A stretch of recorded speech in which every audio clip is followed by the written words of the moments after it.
Welcome back, everybody, to another episode of the Ville Chillin podcast. Today, we had the opportunity of chilling with Chris McConnell. He is a local Louisville musician, actor. He's done some comedy. He's got quite a story to tell. So hang out for a few minutes, and we're going to let him tell you.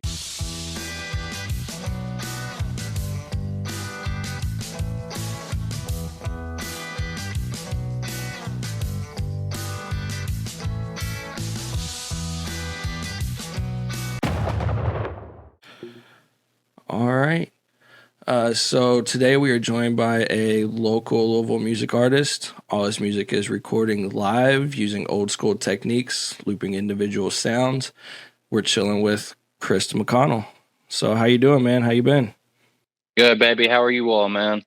Doing awesome. Doing Welcome awesome. to the show. Yeah. Thank you for the introduction. Very cool, man. No worries, man. We had to give you something. We're happy to have you here. So just ready to get Likewise, started. I feel like I should have a hat on too, or and the over ear mics. That's what I need. Yes. Nah, The this is squad. it's just our usual setup. So, it's you add a little contrast. It's probably needed instead of just our usual thing, That's right. So I guess to get started, because I know, the main promo here is the show, your upcoming show. So why don't you just let people know like some general info, date, time, place, theme, that kind of stuff. Yeah. Sure. Thanks, man. Well, everything is based off of Friday the 13th coming up in October. That's really that simple. I saw that date and I figured it would be a perfect time to do a show. And I figured I could make it, why not spice it up? Let's make it fun. So I'm going to play 13 instruments for Friday the 13th on a live show. We're going to go down a fun path. Each instrument's going to take us further and further down that path, Right. And in union with that, I have a piece I'm going to put out that day as well. Another live loop that I made. At this point, it happened 3 years ago, Okay. and it involves going to the crossroads in Mississippi, which was a hell of a time. I like that. That's awesome. Cool, man. Cool. And so that show is at Cave Valley Cava. That's right. October the 13th. Cave Valley Cava. Yep. I've never actually been there, which is, I'm sorry to say, but it looks like it's sort of a house, which is awesome. So it'll be like a house party vibe. Yep. Super cool. I've got Gentleman Pig playing, which is a fantastic group. I did a show with them at another very cool local venue around here on the Indiana side called the Enchanted Forest. Have either of you all been there? I've never been No. there.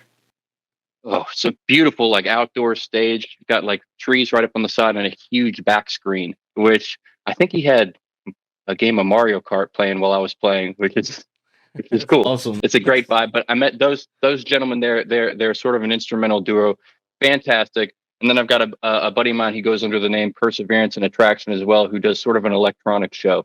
Super great guys. $6, fun Yeah. price. What are you doing on Friday the 13th? What are you doing? Yes. Exactly. And I mean, it is perfect timing that it falls in October because Halloween's right there. And I mean, Louisville, of course, is huge for Halloween. Everybody in Louisville loves Halloween. It's like the Yes. festivities start on November 1st and it's ready just to go all year. So Has the zombie walk happened in a while? I think they stopped doing it. I haven't seen it in a while, but that was always a really cool lead up to it too. We used to go there every Right. year. It was fun. Yeah, and it would always start really, or I don't want to say super early, but it felt like it would be in August or something like an earlier time of the year. We're like, oh, okay, we're in spooky season now. Let's get it. Yeah, it was like a fall kickoff type thing. Like once fall started coming around, it was right there. So yeah, Very cool. Yeah, that was always fun. So I think the date's pretty awesome too. So I guess with that, you mentioned the Crossroads video or piece that you're going to be putting out. So do you want to tell us a little bit more about that? Go ahead and talk about that. Sure. So I've got this piece coming out. It's going to be called the Ars Diabli, which is a super sick line that I got from Hell. There's a part of that movie where the main character is introduced to a library of books, specifically on the devil. Okay. And he says, yes, the Ars Diaboli is what he describes it as. And I was nabbed that title right there, beautiful title right there. But I always had this idea of going to the crossroads. Which I hope most of your listeners are familiar with the story of Robert Johnson and the idea of one selling their soul at the crossroads to become a sick guitarist or musician, Yeah. a legend, if you will. I always liked that story and was always fascinated with that place. And I'm a big cinephile. And I found a location in Mississippi that arguably is the crossroads where there are several films filmed there at the same spot. And I wanted to go to it. I wanted to go there. I guess there's kind of, you could say it was kind of calling me. And I'd had an idea for a sound, which you'll get to hear once I put the piece out for a while as well, that I wanted to bring back something that I hadn't heard. I'll give you a little hint. It goes like this. Fun, Nice. fun little sound that I wanted to popularize again, or not popularize. I just wanted to play with, I guess it was the same way it was calling to me. And all this started to mash together into me riffing with a friend of mine who's also in the piece about how I want to go there. And he was like, let's do it. So we set a date. And sometimes that's all it takes, I guess, to set yourself onto a journey. So we set a date to go do this. And immediately I decided, okay, well, I'm going to record this song idea that I've got, this live loop. Also for your listeners, so all of the music that I put out is totally live. It's in one take and it's happening right in front of you. I'm using a loop station to just record a piece of something. And if you're watching a lot of my video work, what happened pretty organically is I'd be making these songs and you have a 1, 2, 3, 4 of me recording something, but then you've got that 4-bar space maybe while it loops. And then that's just me sitting there like holding a guitar or like awkwardly moving to the drums or something. And so I figured I could fill that space. I do videography all the time. I like to be in front of the camera and behind the camera. That's just how I work. And so I decided to tell stories in that space. So I had this idea for the song. I know I'm going to go to this place that I can create this story, this visual. So we start working on writing this thing out, and I jump into the piece. And usually when I do these loops, you'll have the song and structure created, or I'll create the bones of it. And sometimes leave space to record, like see what happens organically in the moment. Yep. And what ends up happening is I'll do a whole bunch. I'll end up doing 5 to 10, could be a bunch. Sometimes way less. Sometimes anymore. I try to have it really hashed out before I get to the point of I'm going to record this. So it's pretty like solid. But this one, just one take, one loop. That was the one. Like super creepy. Like awesome. Doesn't usually happen like that, but it just flew out, and I was like, that was very cool. So that set us off on this journey to go to the crossroads, which is fun because have you ever been to Mississippi? I've driven through it, and it was a long time ago. Never been. Yeah, I hadn't either. I'd never been there. It is a just beautiful, scenic like landscape of the South, but kind of desolate, super desolate, kind of sad. Yeah, but undeniably beautiful. And there's 2 different places that kind of claim the crossroads. There's Rosedale, and I think it's Clarksville or Clarksdale. Thank you. Yep. Sorry, God, I don't want to get corrected.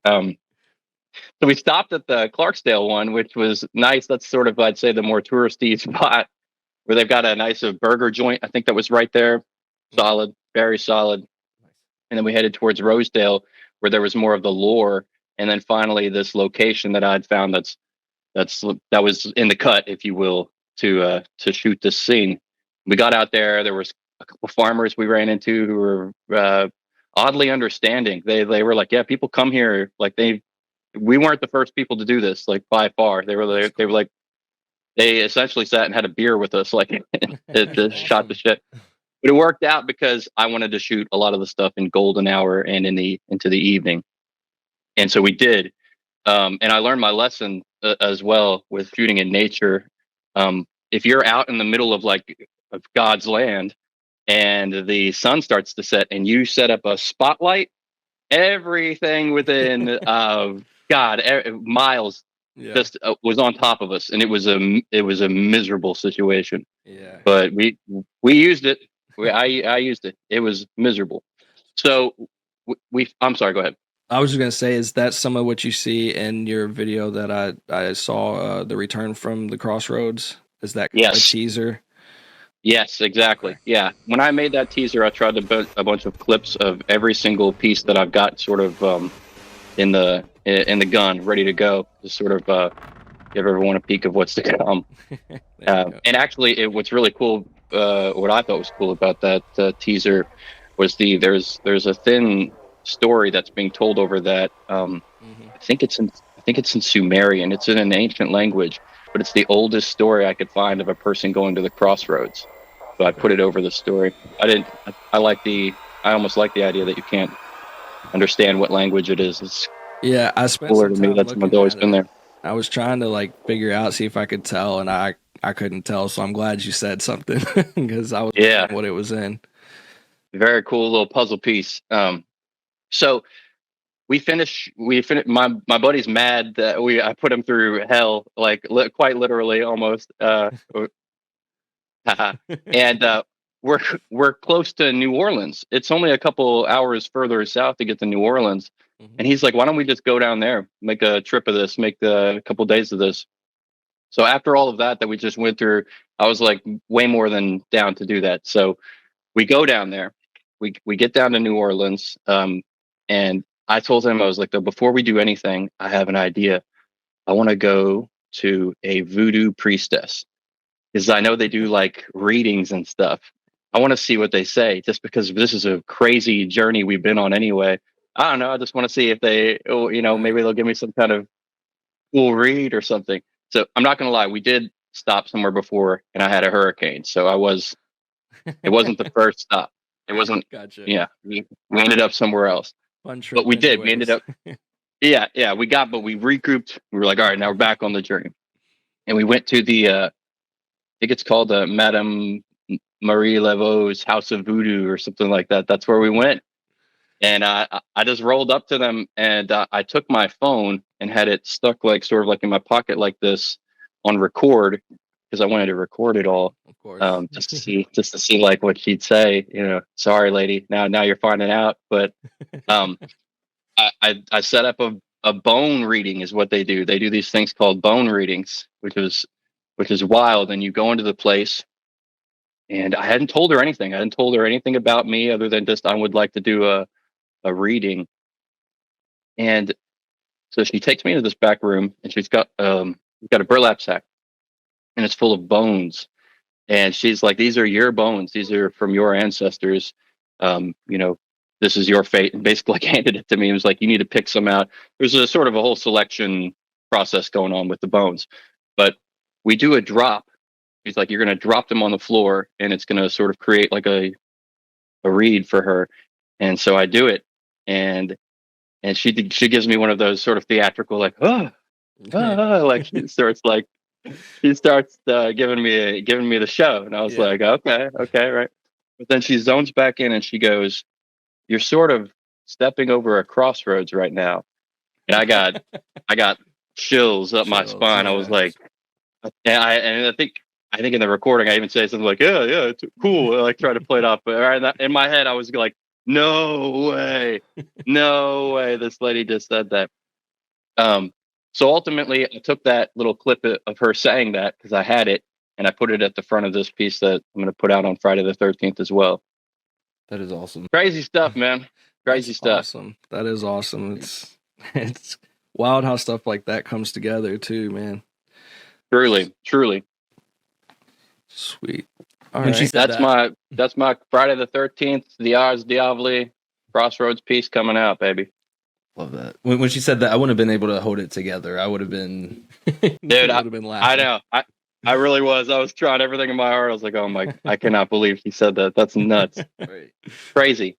Crazy to me. Still crazy to think about. Yeah. Yeah, it sounds like it was a fun journey though. I mean, a lot of work. I mean, it seems like a lot goes into it. And so to kind of take a step back now that we've talked about that, how would you be interested in like sharing a little bit of your background? How did you get a start in music and video and stuff like that? All of it, man. Sure. I always say I started acting in first grade. I was in a Christmas play. I got robbed. A man stole my bread, Oh and man. Jesus, I was devastated. Devastated. I remember I had the burlap thing on. He takes my bread, and it was real bread too. And the child playing Jesus told me to forgive him, just forgive him. And then we broed out, and that was my debut in the entertainment world. That is awesome. That's awesome. And then I went to Catholic schools, so I did the choir, I did all of that sort of thing for early music, the recorder, which I will be playing on Friday the 13th as well. Come check that out. Hot cross buns. It's going to be great. Busting it back out. It's still alive. That instrument still has some interest. It's there. So I always played in bands. I've always been, I was always in the rock and metal groups largely. When I got into high school, I was in jazz group. So I played jazz guitar as well. And I got into college, and all of this happened pretty organically. I was playing in bands pretty much all through my 20s. I played with a group called Lifelines, as well as many other groups that I did. They were sort of for your local. If you're from this local scene, they were called They Came Bearing Arms. That was those boys. I didn't hear. This is back in that metalcore era. Gotcha. Back when they did a show at Waverly Hills, if you remember that, like sort of that era That's cool. Okay, I remember of the new wave of American heavy metal. That was it, dude. It was all about it. And then I got into college. I played in, like I said, a couple of bands. I was trying to do comedy at the time. I took comedy very seriously, but ultimately found that I like doing more than that. I was pretty much investing a lot of myself into doing that. I was doing sketch work and stand-up, but ultimately decided I wanted to do more than just that. And every night, I would come home and I would play with the loop station. I have played in a lot of bands where I've been just a like sort of lead and rhythm guitarist, and I would use a loop to kind of create a bass for us to go off of.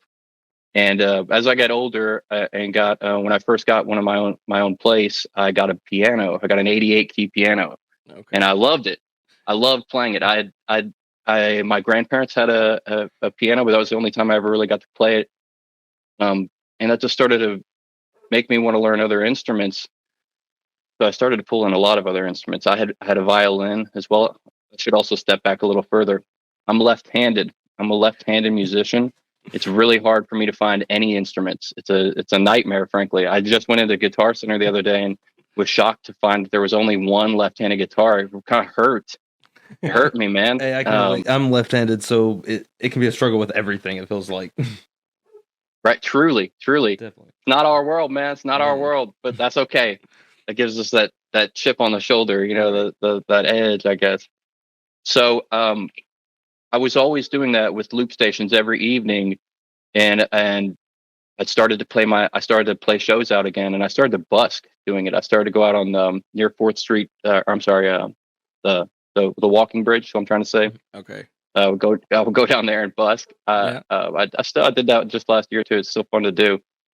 But I figured since I worked in video during the day, I should start recording these. I do it every night anyway, so I started recording them. And at first, it was much more of a challenge to myself to see if I could do something. Could I do one a week? Could I do 2 or 3 or whatever?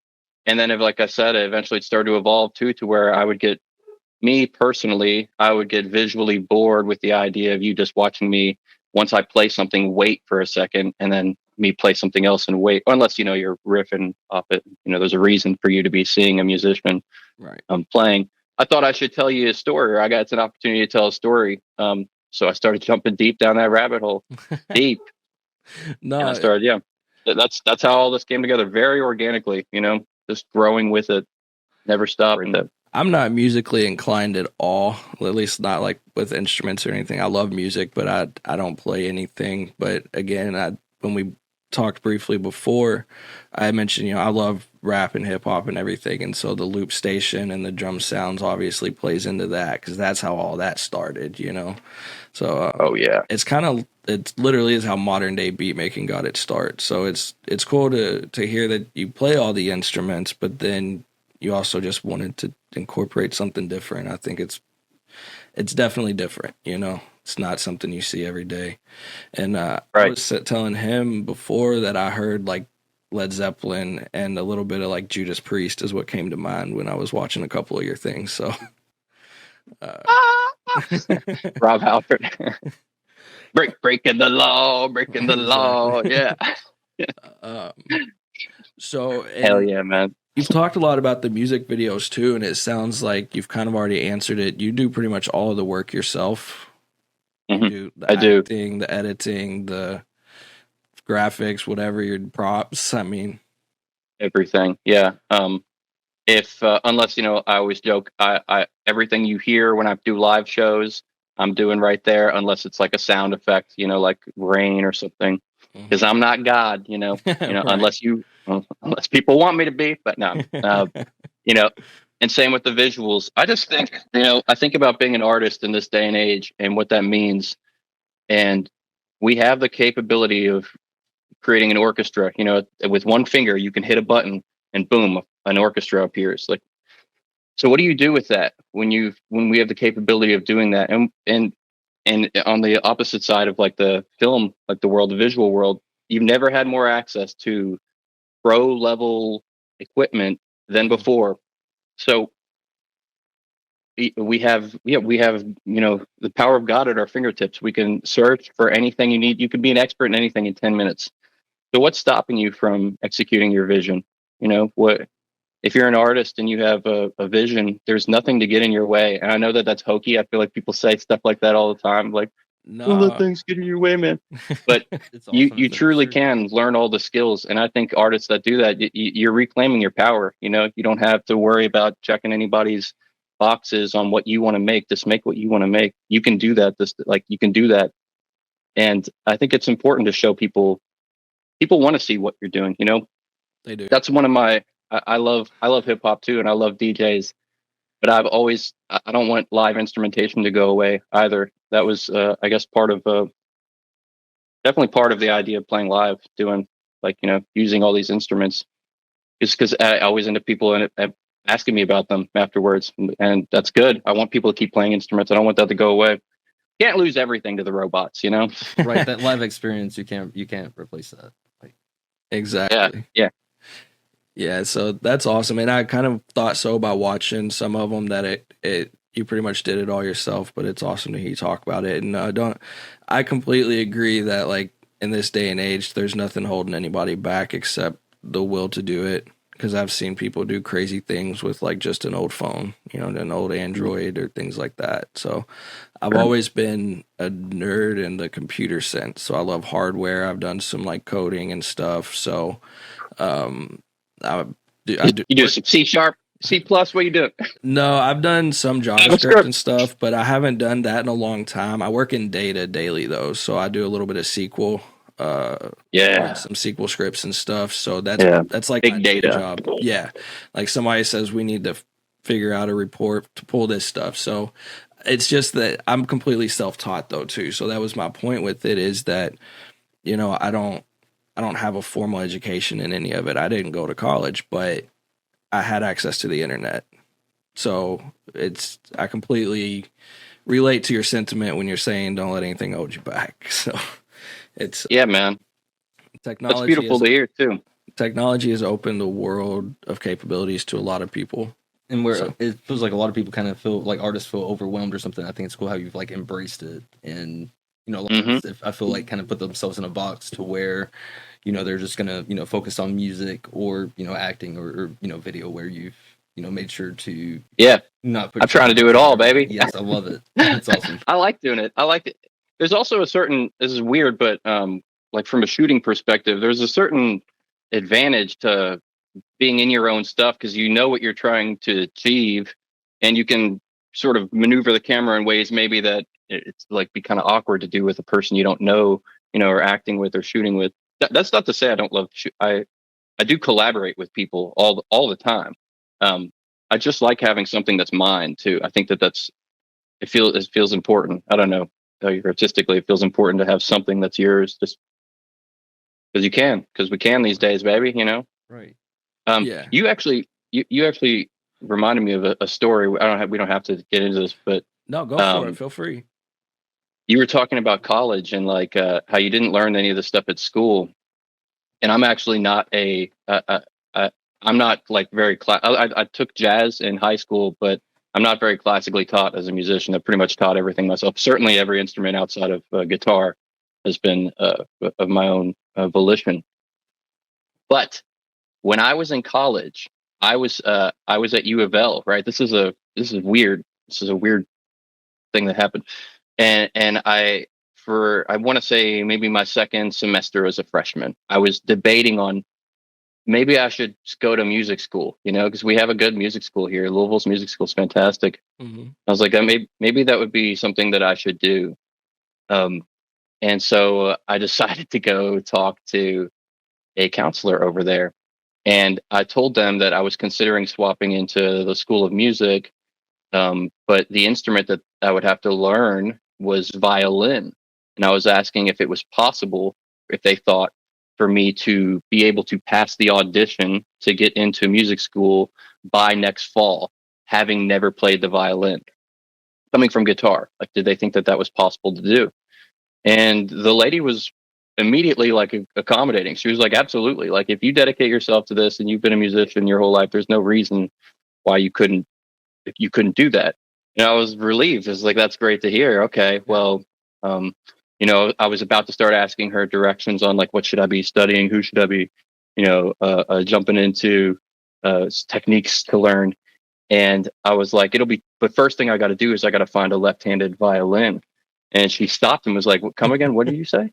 And I was like, I gotta get a left-handed violin. And she was like, and you want to play in an orchestra? And I said, yeah. That'd be what we do here, right? And she was like, I'll tell you right now, if you're a left-handed violinist, you'll never play in an orchestra. And I was like, oh man, what are you saying? And she was like, in a world of sound, they care about the visual of one guy pointing this way as opposed to everyone else pointing this way. Yeah. And she basically told me, if you want to be in an orchestra, you're going to have to be the lead. You have to be the guy all the way out there, or you'll never be in an orchestra. They'll never have you sitting there like that. Now, I don't know if that's true or not, but it completely discouraged me out of joining the School of Music. And in a lot of ways, I guess, encouraged me into doing what I do now. Maybe just make it work on your own.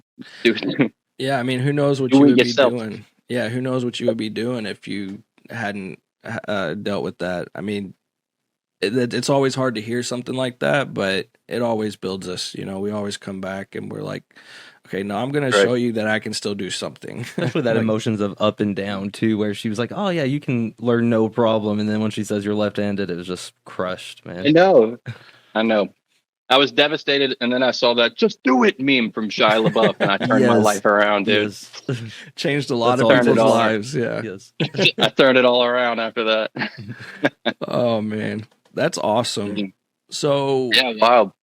I do want to kind of transition real quickly, just because I know you've mentioned acting, and I think you've done some acting and some stuff. So what's your experience with that? Sure. I was just in a sort of background and second unit on, well, I don't know if we're allowed to talk about SAG projects. Well, I'm not a SAG actor though, but I'm no scab. I just did a shoot over here. There's been a couple of bigger projects that shot here. There was a bigger production shooting a wrestling story that was here that I got to be on for a bunch of days, and everyone was awesome. It was really cool. If you're from the music world, this is fun, kind of doing the SAG. It's like you're tippy-toeing around it. The guy who was the director, if you're from the music world, also owns Sumerian Records. His dad is a famous director as well.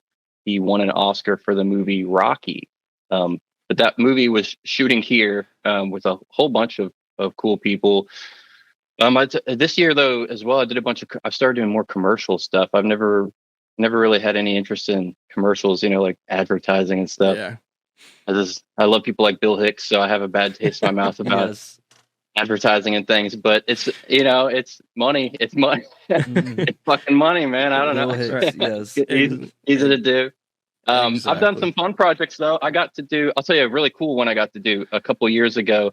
I got to be on the Discovery Channel, shooting for a show called Expedition Unknown with this dude named Josh Gates, who's a super cool dude. He's like a legit Indiana Jones guy. Like he goes around, scavenges all sorts of places, pyramids. Gotcha. Trying to think of another. I can't think of anything else. But I got hired to do this episode about John Dillinger, and I got cast as John Dillinger, Okay. which was super cool. So anytime they're like saying like John Dillinger jumped over the wall to rob the bank, I got to be the guy jumping over the thing and robbing the people or whatever. But the premise of the episode was that a map was found on, I think, the Dillinger farm or by a Dillinger family member that may or may not, it was like in John Dillinger's writing that may or may not have been like locations where possibly he left a treasure. If people don't know who John Dillinger was, he was Public Enemy #1.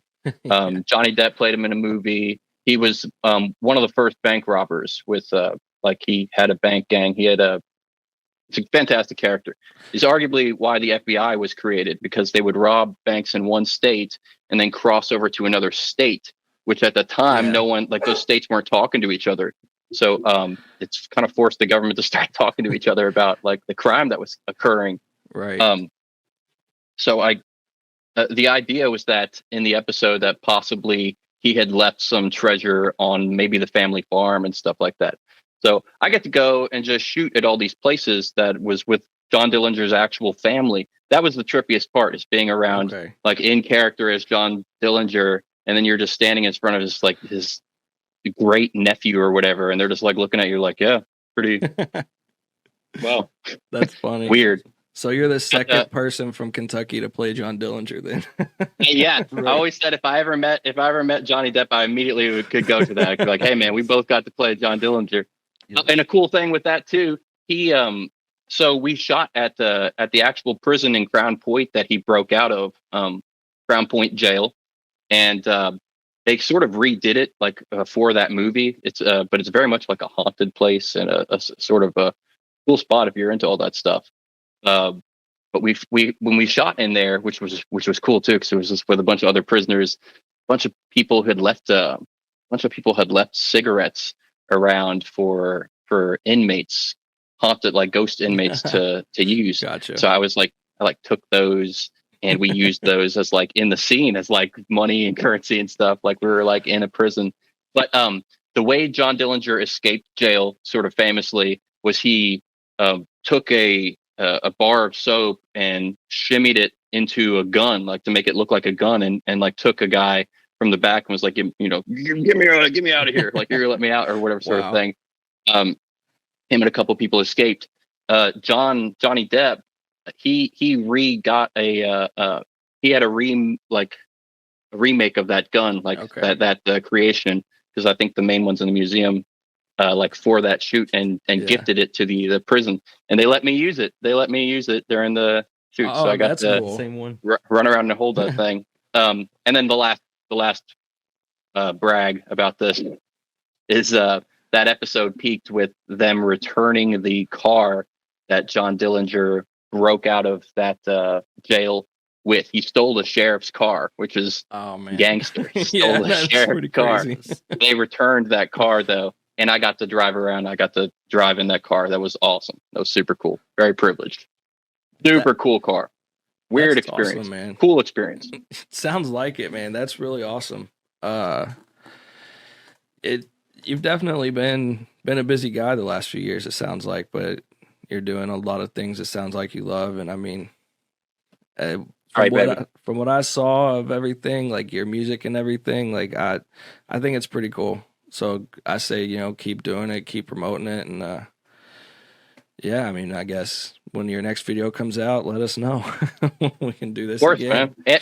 And same to you guys, man. You guys, I was telling you all when we first talked, is that I was surprised that there wasn't, I don't know, there weren't a lot of good podcasts in this area. Like I'm not saying there aren't good podcasts, but like that were more all like sports focused or something specific.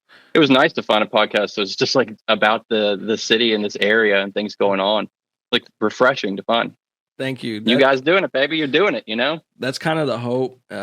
We hope people continue to find us. We've let all the growth kind of be organic, and it's been fun. It's taught us a lot about, Louisville and even Kentucky that, we didn't necessarily know. We've got to learn some things and just kind of dive deeper into things that you've always kind of wondered, but you've never really looked into. And it's like, well, why don't we just look into it? It's fun. And then just record it and talk about it because other people probably don't know either. So, like all of the people from Kentucky, like especially people not from Kentucky, they don't realize how many famous people are from Kentucky. Hunter S. Thompson, Johnny Depp, Muhammad Ali, Edgar Casey, all these people. So it's been a fun journey. It has learned a lot. And I was wondering, are you a fan of Hunter S. Thompson? I feel like I've seen a couple references in your art. I didn't know if they were. Oh yeah, man, the Gonzo God, dude. Yes, yes. If you look at that, you've got one of my posters put up right there. My name when I knew you had to when I needed to make a logo. I'm sorry, not on my poster. There you go. But beautiful. When I knew I needed to get a logo, I got this local artist around here. His name's Grant Goodwin. Mm-hmm. Sorry, Grant. I'm pretty sure I got your name correct there, baby. But he does that sort of gonzo style art, that Ralph Steadman style that I think is popularized by our boy Hunter S. Thompson. That's the art that this area is known for. So I'm not afraid to represent that. And that's what I want to represent. So absolutely, dude. I fucking love Hunter S. Thompson. Awesome. Big fan. Love it. Make a beast of yourself. That's that was the foreword of that's the foreword of Fear and Loathing in Las Vegas. Yeah. Make a beast of yourself. Takes away the pain of being a man. Yeah. Hunter, we are definitely huge Hunter S. Thompson fans too. So I think, was that our first People of Kentucky episode? I think so. I think it was. And we definitely enjoyed it and decided to just keep it going, Yeah. What a life that guy lived, right? Right. It was definitely wild. Such a good writer. Yeah, man. I think unless you have anything specific, any other stories or anything you wanted to share or bring up, No, man. I appreciate your all's time. I really do. Well, it's great to do this. Like I said, I'm happy for you guys too, man. Keep doing this. Do you have a show before the 13th too, though, right? I do. Yes. Thank you. I was gonna say, I guess I can plug real quick. I got a show at Camp Social Club with this cool dude named Animal Weapon out of, I think he's from Raleigh, North Carolina. The Carolina guys coming in. Camp, great place, September 21st. I'll be playing as well. And then, of course, Friday the 13th.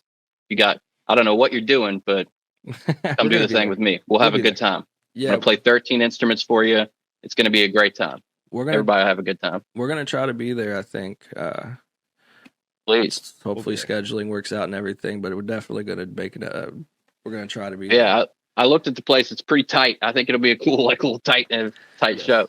Sometimes that's the best, though. It's a good sound, a good vibe. So.